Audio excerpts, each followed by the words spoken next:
ये the Indrani Mukherjee story series की explanation का सेकंड पार्ट है। अगर आप इस सीरीज को पूरी तरह समझना चाहते हैं तो पहले इस सीरीज का फर्स्ट पार्ट देखिए, जिसका लिंक आपको इस वीडियो के डिस्क्रिप्शन या पिन कमेंट में मिल जाएगा। शीना ने गायब होने वाली रात के अगली सुबह राहुल को मैसेज किया था कि वो ये रिश्ता तोड़ रही है, सामने से ये कहने की मेरे अंदर हिम्मत नहीं। इंद्रानी ने राहुल को समझाया कि तुम्हारा बस ब्रेकअप ही हुआ है तो सब कुछ समेटो और आगे बढ़ो। इंद्रानी कहती है कभी लगता कि वो मर चुकी है, कभी लगता कि जिंदा है, क्योंकि कुछ एसएमएस बाहर निकल के आते थे तो मुझे लगता था कि वो 24 अप्रैल 2012 के बाद भी जिंदा थी। इंद्रानी ने माना ही नहीं कि शीना मर चुकी है। कोई भला अपनी अच्छी खासी जिंदगी छोड़कर गायब क्यों होगा? अगर हुआ भी तो सोशल मीडिया, मोबाइल फोन और क्रेडिट कार्ड के जमाने में ये कैसे मुमकिन है कि बिना कोई निशान छोड़े गायब हो जाएं? सबको यही लग रहा था कि इंद्रानी सच्चाई पर पर्दा डाल रही है। एक ऐसी थ्योरी सामने आई थी कि राकेश मौर्य को किसी अज्ञात सोर्स से कॉल आया था कि रायगढ़ में एक बॉडी मिली है और वो बॉडी असल में शीना बोरा की है। वो लापता नहीं हुई है बल्कि उसकी हत्या हुई है और इसमें इंद्रानी का ड्राइवर श्यामवर भी शामिल है।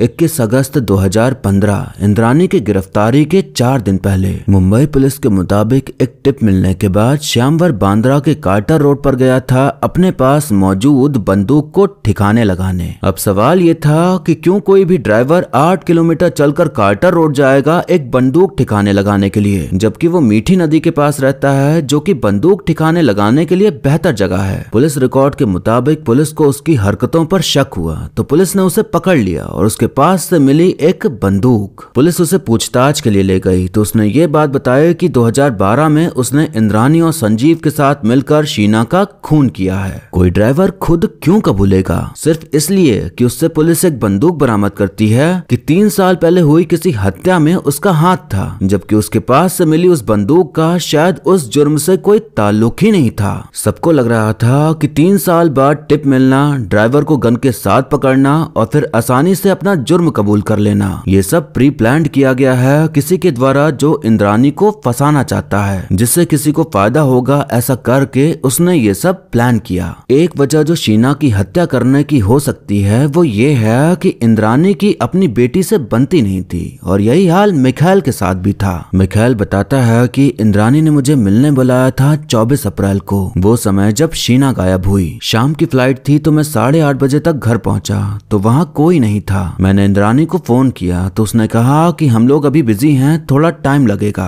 आज मुझे ऐसा लगता है कि शीना की उसी समय हत्या की गई थी। श्यामवर के मुताबिक वो बांद्रा की एक सुनसान गली में गए। वहां इंद्रानी ने शीना को पानी दिया जिसमें नशीली दवा थी, जिसका तुरंत असर हुआ और शीना बेहोश हो गई। फिर संजीव, इंद्रानी और श्यामवर तीनों ने मिलकर शीना का गला दबाकर उसे मार डाला। फिर वहां से वो लोग ताज होटल गए और इंद्रानी ने चाय पी, जबकि उसकी गाड़ी में एक लाश रखी थी। फिर वो लोग घर गए और फिर शीना की लाश को निकालकर डिग्गी के अंदर डाल दिया। मिखाइल बताता है कुछ देर बाद इंद्रानी घर आई और उसने मुझे दारू ऑफर करी। पहला घूंट लेते ही मुझे ऐसा फील हुआ जैसे उसमें कुछ मिलाया हुआ है। वहां अंधेरे में संजीव भी खड़ा था, जो कि शायद ये लोग इंतजार कर रहे थे मेरे बेहोश होने का। इंद्रानी ने कहा कि मुझे एक मीटिंग में जाना है। अब भला रात के 1-2 बजे कौन सी मीटिंग होती है? इंद्रानी के जाने के बाद मैंने अपना होश संभाला और वहां से तुरंत निकल गया। अगर ना निकला होता तो शायद मैं भी मारा जाता।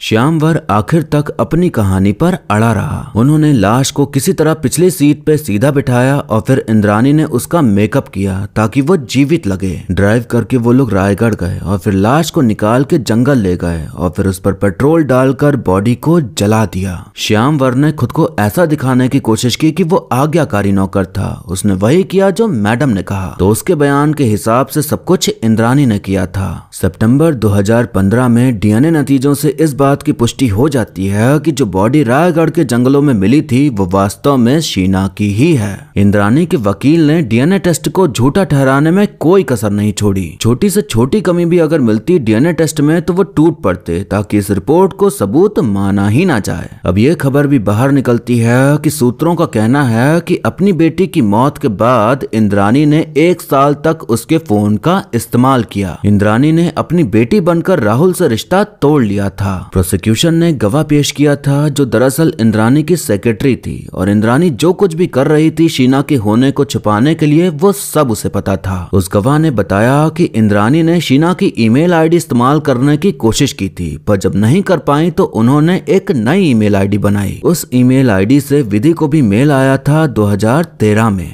इंद्राणी कहती है ये बस इल्जाम है जिन्हें साबित करने के लिए सबूत नहीं है, तो उन्हें सच नहीं मान सकते। मेरी एक बेटी है जो बिना बताए गायब होने का फैसला करती है और फिर वो मुझसे कोई वास्ता नहीं रखना चाहती, और फिर वही कहानी। तो इस बारे में मैं आखिर क्यों परवाह करूं? नई आईडी बनाना तो भूल ही जाइए, मैं उससे संबंध भी क्यों रखना चाहूंगी। श्यामवर के मुताबिक हत्या के एक दिन पहले ही उन्होंने सब तय कर लिया था कि कैसे मारना है, कहाँ ठिकाने लगाना है। प्रोसिक्यूशन के मुताबिक पीटर इस पूरी साजिश का हिस्सा था, उसे सब कुछ पता था कि क्या हो रहा है। इंद्राणी के वकील बताते हैं कि इंद्राणी को एक लत सी है प्रॉपर्टीज खरीदने की, तो वो 23 अप्रैल को रायगढ़ गई थी अपने लिए एक जमीन देखने, फार्म हाउस बनाने के लिए। तो ये बस इत्तेफाक है और कुछ नहीं। 2019 में इंद्राणी ने पीटर से तलाक ले लिया। तलाक में इंद्राणी को काफी कुछ मिला। पत्रकारों का कहना था कि पीटर को शायद काफी कुछ पता था, पर वो ऐसा दिखाता था जैसे उसे कुछ पता नहीं। दोनों के बीच तनाव पैदा हो गया, जिसके चलते वो अलग हो गए। इंद्राणी को जब बेल मिली और विधि ने उसका साथ देने का फैसला किया, तो पीटर की फैमिली ने विधि का साथ छोड़ दिया। 26 अप्रैल 2012 को मिखाइल अपनी मां इंद्राणी को मेल करता है कि क्या आप मुंबई से गुवाहाटी की फ्लाइट के लिए 14,000 दे सकती हैं? I love you so much. Indrani कहती है कोई भी समझदार इंसान जो किसी हत्यारे से दूर भाग रहा हो, हत्यारे को मैसेज करके नहीं कहेगा कि I love you so much और फिर उस तरह के मैसेजेस लगातार भेजता रहेगा, तो ये तो बेवकूफी है। मिखाइल कहता है इंद्राणी से मेरा रिश्ता पूरी तरह पैसों की मदद पर टिका है, मैं उसे किसी तरह से नाराज नहीं करना चाहता। लोग मुझसे पूछते हैं कि तुमने जाकर शीना को ढूंढा क्यों नहीं, तो आखिर 20 साल का लड़का क्या करता, जबकि वो ख्याल रख रहा था उसके बूढ़े नाना नानी का। मैं अपना घर कैसे छोड़ सकता था। मिखाइल ने कहा कि नाना नानी की तबीयत खराब रहती थी, इसलिए शीना को कभी ढूंढने की कोशिश नहीं की, लेकिन दूसरी तरफ वो इंद्राणी से पैसे मांग एसयूवी खरीदता है। पूछे जाने पर कहता कि उनकी तबीयत ठीक हो गई थी जब मैंने गाड़ी ली। इस बात से थोड़ा समझ आता है कि वो बस गुमराह कर रहा था, असल में तो उसे भी पैसों और ऐशो आराम का लालच था। इंद्राणी कहती है मिखाइल एक झूठा और कामचोर इंसान है, बस और कुछ नहीं। और लोग मुझे सुनाते हैं कि मैं अपने बच्चों को छोड़कर क्यों चली गई। अब तक परिवार के सभी सदस्यों ने जो बताया वो शायद आधा सच है। वो इन सभी चीजों से कई ज्यादा कुछ जानते हैं जो बता नहीं रहे। राहुल प्रोसिक्यूशन का सबसे जरूरी गवाह था, क्योंकि उसने कभी भी अपने पिता और इंद्राणी की बातों पर यकीन नहीं किया। वो उसे समझाते रहे कि शीना ठीक है, हमारी बात हो चुकी है, पर उसने उन पर यकीन नहीं किया और यही कहा कि जब तक मेरी बात नहीं हो जाती तब तक मैं नहीं मानूंगा कि वो ठीक है। राहुल ही था जो जोर देने पर लगा हुआ था कि शीना को ढूंढो, शीना का पता करो। सभी लोगों में बस वही था जो शीना कहाँ है ये जानना चाहता था। वो शीना के लिए इंसाफ चाहता था। इंद्राणी कहती है जब मैं जेल से बाहर आई तो मैंने एक व्हाट्सएप ग्रुप बनाया, जस्टिस फॉर शीना, क्योंकि उस पॉइंट पर जब मैं जेल से बाहर निकली तो मुझे यकीन था कि शीना शायद जिंदा नहीं है। अब मैं उस ग्रुप का नाम बदलने वाली हूँ और मैंने सीरियसली से फैसला किया है कि उसे बदल कर रखना चाहिए जस्टिस फॉर इंद्राणी, क्योंकि मुझे इंसाफ मिलना चाहिए। मैंने जेल में 6.5 साल बिताए हैं एक ऐसी लड़की के लिए जो शायद अभी भी जिंदा है। तो इस मुकाम पर मुझे ऐसा लगता है कि मुझे सच में अपने लिए इंसाफ पाना बहुत जरूरी है, क्योंकि मैंने सिर्फ अदालत में ये मुकदमा नहीं लड़ा है, मैंने ये मुकदमा पूरी मीडिया के सामने लड़ा है। मीडिया ने फैसला किया, सबने ये फैसला किया कि मैं दोषी हूँ। मुझे बुरा भला कहा गया, मुझसे कहा गया कि मैं एक बुरी माँ हूँ। मुझे लगता है कि मैं परफेक्ट माँ तो नहीं, लेकिन एक अच्छी माँ जरूर हूँ। मुझे विधि से सच में बहुत प्यार है। मैं मिखाइल से नाराज हूँ उसके बर्ताव के लिए और उसने जो झूठ फैलाया उसके लिए भी। पीटर झूठ पे झूठ बोलता गया और उसके झूठ से मैं और मुसीबत में फंसती गई। मुझे लगता है कि मेरा कोई परिवार नहीं है। मेरी फैमिली ने मुझे निराश किया है बहुत बहुत बहुत बुरी तरह से, और मुझे अपनी जिंदगी का सबसे बड़ा धोखा दिया है मेरी पहली औलाद शीना ने। मुझे सचमुच ऐसा लगता है कि शीना सबसे बेस्ट बन सकती थी। वो मेहनती थी, सबसे प्यार करती थी, उसका दिल बहुत साफ था। पर अब था नहीं कहना चाहिए, अब कहना चाहिए कि है, क्योंकि अगर वो जिंदा है तो मैंने जो भी कहा उसे वापस लेती हूँ, क्योंकि फिर मुझे लगता है कि वो बहुत ही चालाक और शातिर लड़की है। कोई इंसान जाने का फैसला करता है, वो भी 25 साल की उम्र में। जब मैंने अपना घर छोड़ा, क्या मेरे माँ बाप मुझे ढूंढने आए थे? नहीं ना, तो उसकी तो कोई बात ही नहीं कर रहा है। मुझे अब किसी को कोई भी जवाब देने की जरूरत नहीं। मुझे लगता है मैं अब अकेली हूँ और मैं जैसे भी हूँ बहुत खुश हूँ, क्योंकि मुझे लगता है मेरी जिंदगी पर अब मेरा ज्यादा कंट्रोल है और मेरे इमोशंस पर भी। मुझे पीटर की पत्नी होने का नाटक करने की कोई जरूरत नहीं है। विधि अब बड़ी हो चुकी है। मिखाइल अपनी जिंदगी जी रहा है, शीना कश्मीर में कहीं छुपी हुई है या जहाँ भी है। तो अब यहाँ सिर्फ मैं हूँ। मैं अपने लिए जी सकती हूँ, हंस सकती हूँ, रो सकती हूँ, मैं जो चाहूँ कर सकती हूँ, मैं जो चाहूँ कह सकती हूँ और मुझे बहुत अच्छा लग रहा है। मुझे आजाद महसूस हो रहा है। जर्नलिस्ट कावेरी कहती हैं, जब आप इंद्राणी मुखर्जी जैसे केस की जांच करते हैं तो मैं अब भी ये नहीं कहूंगी कि मुझे यकीन है कि उसने गुनाह नहीं किया, लेकिन मैं ये हमेशा सोचती हूँ ये इंसान जिसने सब कुछ हासिल किया है बिल्कुल जीरो से, उसने इस तरह की जिंदगी जीने के लिए बहुत मेहनत की थी। क्या इतनी मेहनत से बनाई जिंदगी की हिफाजत करने का डर किसी से एक इंसान की बेरहमी से हत्या करवा सकता है? जब हम लोग पढ़ते हैं हैवानों के बारे में, साइकोपैथ्स के बारे में, जब आप कुछ सफल लोगों के बारे में पढ़ते हैं जो कभी कभी बॉर्डर लाइन साइकोपैथ्स होते हैं, तो लगता है शायद ऐसा मुमकिन है। इंद्राणी मुखर्जी कभी शीना बोरा से बच नहीं सकती। वो अपनी पूरी जिंदगी शीना से कभी छुटकारा नहीं पा सकती और शीना बोरा हमेशा इंद्राणी मुखर्जी के साथ ही रहेगी। और ये ख्याल भी कि शायद उसी ने शीना बोरा की हत्या की थी। इंद्राणी से सवाल किया जाता है कि क्या आपने अपनी बेटी की हत्या की है? इंद्राणी मुस्कुराते हुए कहती है, ये कैसा बेतुका सवाल है। और फिर सीरीज यहीं पर खत्म हो जाती है। तो दोस्तों, ये थी कहानी एक हाई प्रोफाइल केस की जहां एक इंसान गायब हुआ या मारा गया या भी जिंदा है, इस बात का फैसला ही नहीं हो पाया है। लोगों का कहना है कि शीना मर चुकी है और उसे मारा है उसकी अपनी मां इंद्राणी ने, लेकिन इंद्राणी का कहना है कि शीना जिंदा है, वो कहीं छुपी हुई है और उस पर लगाए गए सारे आरोप झूठे हैं। क्या वाकई में इंद्राणी ने शीना का खून किया या किसी और ने खून किया या शीना जिंदा है, इसका पता किसी को नहीं। पर जो सीरीज में दिखाया गया है उसे देखते हुए हम अंदाजा लगाएंगे कि क्या चीज ज्यादा सही हो सकती है। अब ऊपर से देखें तो जो कहानी है वो यही इशारा करती है कि इंद्राणी ने शीना को मार दिया और फिर उसके जिंदा होने का नाटक किया। उसे खूनी मानना आसान है क्योंकि उसके पास वजह थी खून करने की। शीना इंद्राणी के पिता की बच्ची थी, ऐसा इंद्राणी ने बताया है। पर यह बात भी माना जाता है कि शीना सिद्धार्थ से पैदा हुई थी। अगर वो अपने ही पिता से हुई है तो जाहिर सी बात है कि कहीं ना कहीं इंद्राणी को वो नापसंद थी। इंद्राणी शायद कभी एक्सेप्ट ही नहीं कर पाई उसे, क्योंकि वो किसी को बता नहीं सकती थी कि उसका बाप कौन है। वो उसे राज ही रखना चाहती थी। पर आगे चल के ये राज खुलने लगा। सभी को धीरे धीरे पता लगने लगा कि शीना की असलियत क्या है। हाँ, ये बात बहुत कम लोगों को पता थी शायद कि इंद्राणी के पिता ने उसका बलात्कार किया तब शीना पैदा हुई। ये राज अगर बाहर आता तो इंद्राणी ने जो कुछ भी हासिल किया वो सब तहस नहस हो जाता। तो अपनी इमेज, अपना रुतबा बचाने के लिए उसने शीना का खून कर दिया, ऐसा हम मान सकते हैं। पर कभी कभार ये होता है कि एक इंसान हमें बहुत बुरा लगता है और ऐसा फील होता है जैसे उसी ने सब किया होगा। सभी बातें यही इशारा करती हैं कि उसके पास वजह थी खून करने की। पर क्या पता इसी बात का फायदा किसी और ने उठा लिया हो। वो इंसान जो इंद्राणी को मिटाना चाहता हो, उसका खात्मा करना चाहता हो। 3 साल बाद ड्राइवर का मिलना एक बंदूक के साथ कोई सेंस नहीं बनाता। पकड़े जाने पर जो 3 साल पहले हुआ वो सब बात कबूल करना। जब वो अपनी मालकिन के प्रति लॉयल था तो अचानक ऐसा क्या हो गया कि उसने सब सच उगल दिया? क्या उसे पैसा मिलना बंद हो गया था या किसी और ने उसे पैसे खिलाए, लालच दिया बहुत सी चीजों का?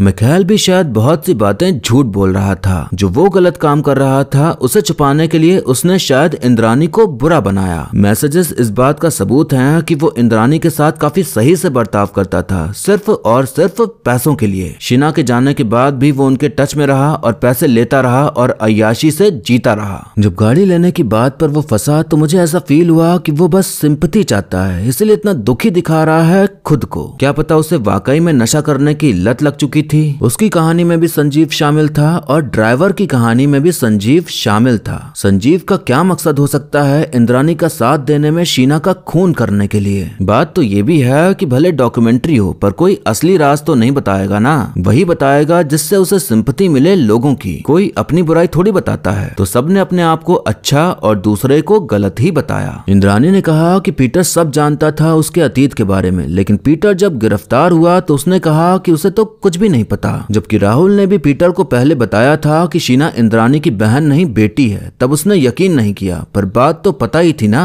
संजीव का तो नहीं पता, लेकिन हम ये मान सकते हैं कि पीटर शामिल होगा शीना को मारने में इंद्राणी के साथ। उन्हें डर रहा होगा कि ये सब बातें बाहर आएंगी तो फैमिली का नाम खराब होगा, तो इसीलिए ये सब किया। लेकिन जब इंद्राणी पकड़ी गई तो पीटर पलट गया। कोई ना पकड़ा जाता अगर 3 साल बाद पुलिस को टिप ना मिली होती। तो ये टिप देने वाला इंसान कौन था, और कौन था वो जिसने ड्राइवर को कहा होगा कि जाओ बंदूक को ठिकाने लगा के आओ, और किसने उसे बोला होगा कि पुलिस पकड़े तो सब उगल देना। शायद जो डील हुई रही होगी उसमें कुछ गड़बड़ी हो गई होगी, इसलिए किसी ने इंद्रानी को फंसाने की कोशिश की। और कौन है जो शीना का खून कर सकता है? पीटर, राहुल, मिखाइल या विधि, या फिर पीटर के परिवार से कोई, क्योंकि वो इंद्रानी को नहीं पसंद करते थे। किसी को लेके जो ज्यादा ही प्यार और केयरिंग दिखाता है कभी कभार वो भी दोषी हो सकता है, क्योंकि ऐसा करके वो ये जताता है कि वो तो प्यार करता था, वो कैसे कुछ कर सकता है। क्या पता राहुल ने ही शीना को मारा हो या गायब किया हो, क्योंकि आखिरी बार वही शीना से मिला था। फेक आईडी तो वो भी बना सकता है। उसे भी पता रहा होगा कि इंद्रानी 23 को गई थी रायगढ़ जमीन देखने, तो उसने शीना को वहीं दफन किया ताकि शक पूरा इंद्रानी पर जाए। वजह क्या हो सकती है कि राहुल ने शीना को मारा? राहुल पीटर और इंद्रानी की शादी के सख्त खिलाफ था। वो इंद्रानी को बिल्कुल भी पसंद नहीं करता था। पीटर का पूरा परिवार ही इंद्रानी को नापसंद करता था। तो क्या पता नफरत इतनी बढ़ गई कि शीना का खून करके सबने इंद्रानी को फंसाना चाहा, या फिर लगा होगा कि जैसे इंद्रानी घर में घुसी और सब उसका हो गया वैसे ही शीना भी करेगी। या फिर INX मीडिया में जो पैसे की हेरा फेरी हुई थी उसके बारे में शीना को कुछ पता था, तो इस वजह से उसे मार दिया गया। इंद्रानी को चाहिए था पैसा, ऐशो आराम की अय्याशी भरी जिंदगी। ये पाने के लिए वो एक के बाद एक का साथ पकड़ते हुए उन्हें छोड़ती गई और फिर से किसी और को पकड़ती गई। वो पीटर के साथ सेटल हो चुकी थी और उसे नहीं मतलब रह गया था अपनी पिछली जिंदगी से। पर जब उसे उसके परिवार की तरफ से खत आया तो वो डर गए कि ये लोग उसकी बनी बनाई जिंदगी खराब कर सकते हैं। पैसे दे दे के उसने सबको खुश रखा, लेकिन शीना उसके परिवार में आ गई थी राहुल का साथ पाकर। ये बात इंद्रानी को हजम नहीं हो रही थी। उस पर पैसा असर नहीं कर रहा था और वो धीरे धीरे सबको बताने भी लगी थी कि असल में वो इंद्रानी की बहन नहीं बेटी है। पत्रकार कावेरी ने सही कहा कि जब जीरो से कोई ऊपर पहुंचता है चापलूसी करके या किसी को रिझा के या कैसे भी बिना मेहनत के, तो उसे डर तो होता ही है सब खोने का जब सामने उसके उसका सच आ जाए कि उसने क्या पीछे छोड़ा है ऊपर तक आने के लिए। क्या पता इंद्रानी ने भी कहानी बनाई हो अपने साथ बलात्कार होने की। वो सच में एक मतलबी लड़की रही हो जिसे बस अपने से मतलब था। वो कुछ भी करने को तैयार थी अमीर बनने के लिए। क्या पता वाकई में शीना सिद्धार्थ दास की ही बेटी रही हो। इंद्रानी के पिता और सिद्धार्थ दास ने यही कहा कि शीना सिद्धार्थ दास की बेटी है और इंद्रानी ने उसे इसलिए छोड़ा था क्योंकि वो अमीर नहीं था। हो सकता है कि इंद्रानी का किसी और के साथ चक्कर रहा हो और उससे वो प्रेग्नेंट हो गई। फिर बदनाम किया अपने पिता को। अगर उसके पिता बलात्कारी थे तो अपनी बच्ची को उनके पास क्यों छोड़ा? और अगर वाकई में वो इतने गलत थे तो शीना के साथ भी गलत होने के चांसेस बढ़ जाते हैं। पर ऐसी कोई भी बात बाहर निकल के नहीं आए कि ऐसा कुछ हुआ हो शीना के साथ। एक जगह इंद्रानी के वकील बोल देते हैं कि शीना सिद्धार्थ दास की बेटी है, तो इंद्रानी कहती है कि तथाकथित बेटी है। तो इस बात से फील होता है कि बात तो कुछ और ही है। अगर एक लड़की या औरत अपने आप को सही दिखाने के लिए अपने पिता को बदनाम कर सकती है तो फिर वो कुछ भी कर सकती है। अगर वाकई में इंद्रानी ने ये कहानी बनाई होगी तो फिर ये मानना मुश्किल नहीं कि वो शीना का खून भी कर सकती है अपनी इमेज को बरकरार रखने के लिए। इंद्रानी को लगता है कि शीना अब भी कहीं जिंदा है, तो अगर वाकई में उसे अपने बच्चे प्यारे थे तो उसे जरा भी दुख क्यों नहीं है उसके चले जाने का। उसे ढूंढने की कोशिश भी नहीं की, बल्कि अपनी जिंदगी जी रही है आजादी समझकर। इंद्रानी के जो पहले दोस्त थे वो भी यही मानते हैं कि वो किसी को भी अपनी बातों में फंसा लेती है और झूठ बोलने और अपने काम निकलवाने में माहिर है। अगर पीटर को सब कुछ पता ही था तो इंद्रानी को झूठ बोलने की जरूरत ही क्या थी कि शीना और मिखाइल उसके बेटा बेटी नहीं भाई बहन है। एक पुलिस वाले को 2013 में रायगढ़ के जंगल में एक लाश दिखी थी तो पुलिस ने उसे गाड़ दी थी। श्यामवर ने भी वही लोकेशन बताई जहां पुलिस वाले को लाश दिखी थी। बाद में DNA टेस्ट से साबित भी हुआ कि वो शीना की ही लाश थी, लेकिन इंद्रानी के वकील ये बात गलत साबित करते रहे। शीना अगर सच में जिंदा होती तो कभी न कभी तो उसका पता चल ही जाता, लेकिन सच यही है कि उसकी मौत हो चुकी है और सारी बातें ये इशारा करती हैं कि उसका खून इंद्रानी मुखर्जी ने किया है। अभी वो आजाद है, आजादी की जिंदगी जी रही है। इस केस से जुड़े सभी लोग अपनी अपनी जिंदगी जी रहे हैं। जब इंसान के पास पैसा, पावर और सोर्स हो तो एक खून करके बच जाना उसके लिए कोई बड़ी बात नहीं होती। बवाल होता है, बदनामी होती है, पर अगर सब सही रहा तो आगे चल के सब लोग भूल जाते हैं कि क्या हुआ। असली अपराधी आजाद हो जाता है और इंसाफ की घड़ी हर दिन बदलती जाती है और वो दिन कभी आता ही नहीं कि जिसके साथ गलत हुआ उसे इंसाफ मिले।